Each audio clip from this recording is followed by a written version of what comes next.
Welcome to Honeybee, real stories of love, lies, and betrayal, where every truth stings. Let's begin. My name is Raymond. When my wife told me she was taking a month-long solo vacation during our 9th-year marriage, that was the moment I realized I had confronted her growing self-centered attitude. Over a year earlier, I had started noticing changes in Diana that I never saw coming. At first, they were small, subtle enough that I tried to adapt, thinking it was just normal growth. But little shifts gradually turned into something I hardly recognized. Diana had been working for 3 years as a project coordinator at a mid-sized logistics firm that handled international shipments. She seemed satisfied enough. No more complaints than anyone else has about work, and our financial planning relied on both our salaries. Then one morning over breakfast, she suddenly announced that she was quitting. Her reason? The job was taking a toll on her mental health, and she needed to put herself first. I was blindsided. Diana had never once mentioned being overwhelmed or struggling with stress. Sure, she had busy seasons like anyone else, but nothing ever suggested she was drowning. Still, mental health isn't something you argue about. When your spouse says they need to step away for their well-being, you support them. That's what I believed marriage was about. So, I told her I was behind her and that we'd adjust financially together. I assumed she'd take some time to recharge, then either find a less demanding role or pursue a new career. What I didn't expect was that she'd treat it as an indefinite vacation. Within 2 weeks of leaving her job, Diana slipped into a lifestyle centered entirely around whatever she felt like doing that day. This was, in her words, her self-care era. She'd sleep in, scroll through social media, take long walks, meet friends for coffee, or wander the mall. But there was no sign of job hunting, no career exploration, and no talk about returning to work.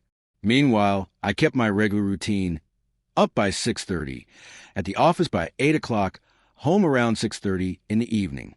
But increasingly, I was coming back to an empty house. At first, I brushed it off. She'd text saying she was with Hannah or out to dinner with Bella or having drinks with Margaret. Normal enough. But as time went on, her outings grew longer and more frequent. Notes on the counter, quick text hours earlier, vague, not sure when I'll be home messages. When I'd call, she always had an explanation: catching a late movie, discovering a new restaurant. Each excuse harmless on its own. It was a repetition that wore on me. 3 nights out became 4, then 5. Coffee meetups turned into dinners into late nights. Weekends that used to be ours became filled with plans that excluded me. 3 months in, I realized I was spending more evenings alone than with my wife. I cooked and ate by myself, went to bed not knowing when she'd return. This wasn't recovery from job stress. It was something entirely different. When I finally tried to talk to her about it, I chose my words carefully, not wanting to sound controlling. I told her I supported her friendships and her need for space, but I missed her. I missed our routine, our time together. Her reaction was instant and defensive. She asked if I was against her sanity and independence. She demanded to know if I expected her to stay home just because that's what I wanted. She painted it as if I didn't respect her need to maintain her friendships and identity outside of our marriage. Somehow, I was made to feel like the unreasonable one for wanting time with my wife. So I backed off. I said I understood and only wanted balance. But instead of compromise, things spiraled further. She started making plans without even mentioning them.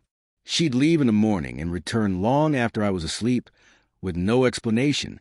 The woman who used to check in with a quick text, who used to plan our weekends together, was gone. In her place was someone who acted like our marriage shouldn't interfere with her social life. It felt less like living with a wife and more like sharing space with a roommate who happened to have my last name. The months that followed only widened the gap. Diana's outings became full-day affairs. Weekend trips with friends grew routine, and shopping excursions stretched into marathons. She never once checked with me before making plans. She never asked if we had commitments as a couple. And financially, the strain was building. With her income gone, I was covering everything. Yet her spending hadn't slowed. Credit card bills showed restaurant tabs, retail purchases, gas charges for trips I knew nothing about, and entertainment venues I'd never been to with her. When I brought it up, she dismissed my concerns as me being controlling. She insisted she deserved to enjoy herself after years of working. Every time I tried to address our issues, her absence, the spending, our distance, it turned into her accusing me of being unsupportive or threatened by her independence. Eventually, I stopped trying. I withdrew emotionally without even realizing it. I quit asking about her plans, quit waiting up for her, quit suggesting things for us to do. I started making my own schedule, just as she made hers. The irony wasn't lost on me. She had accused me of trying to restrict her freedom, but in chasing complete independence, she had killed our interdependence as husband and wife. And then, one Tuesday evening in October, she dropped her next bombshell. I walked in from work to find her at her laptop without any lead-in. She told me she'd been researching wellness retreats and had already decided she was taking a month-long solo trip to a Caribbean spa resort in November.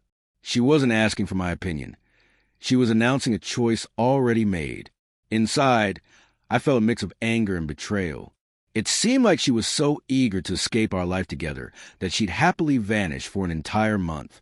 But outwardly, I simply said, "That's perfect timing." She clearly expected a fight. She had her arguments ready about self-care and personal growth. My calm acceptance threw her off balance. She even asked if I was really okay with it, almost disappointed there was an argument. I assured her it was fine. What I didn't tell her was that perfect timing meant something very different to me. The next morning, once she'd left, I called her best friend Hannah.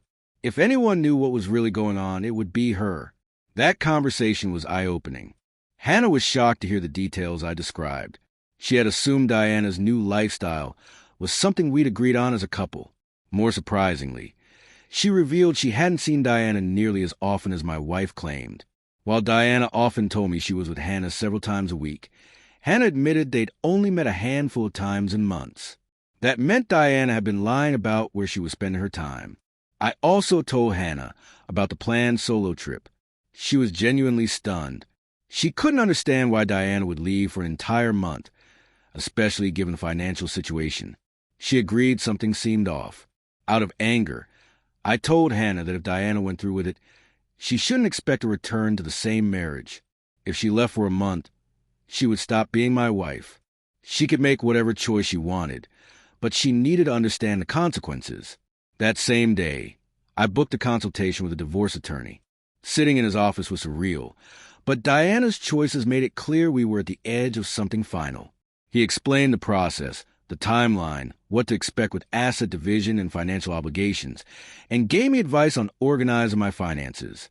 I also met with an accountant to set everything in order. The following afternoon, Diana called me at work. She subtly announced she wasn't taking the trip after all, claiming it had just been an idea she'd been exploring.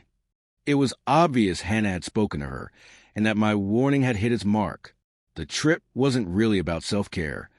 It was about testing boundaries, and when she realized there were consequences, she backed down.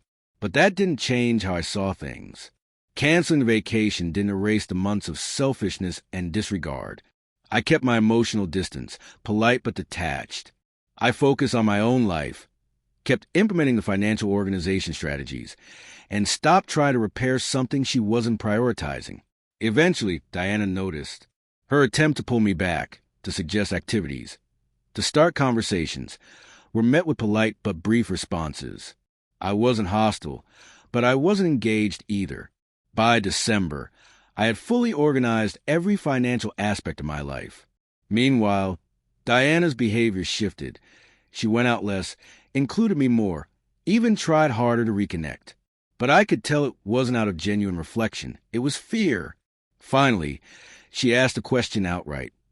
Was I planning to divorce her? I told her the truth, that I loved her, but I wasn't going to remain in a marriage where I felt disregarded. If she wasn't willing to make real changes, there was no future for us. This time, she didn't get defensive. She admitted she had lost herself in the freedom of leaving her job and hadn't considered how her behavior affected me. She agreed to counseling. The therapy sessions were surprisingly productive. Diana made a real effort to listen, to change, to prioritize our relationship.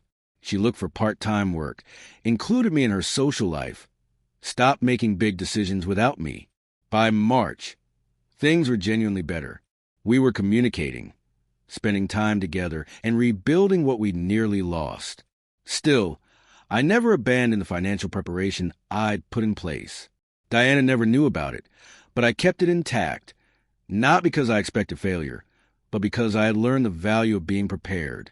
Today, our marriage is in a good place. We spend time together, we talk openly, we respect each other's needs. But I never forgot the lesson I learned. When someone shows you who they are, believe them. Diana had shown me she could be selfish and dismissive, but she also showed she could reflect, take accountability, and change. Both are part of who she is. And I'll never again be unprepared. My love for her remains, but so does my preparation. Some might see that as distrust. I see it as wisdom. The solo vacation she announced, but never took, ended up being the turning point of my life. It taught me that sometimes the threat of loss makes people value what they have. It also taught me that protecting yourself doesn't mean giving up on your marriage. Today, I can honestly say I love my wife and I'm committed to her. But if she ever again chooses herself over us, I'm ready. That balance, emotional commitment paired with practical preparation, has given me peace and confidence I never had before. Sometimes the best way to save something is to be ready to lose it.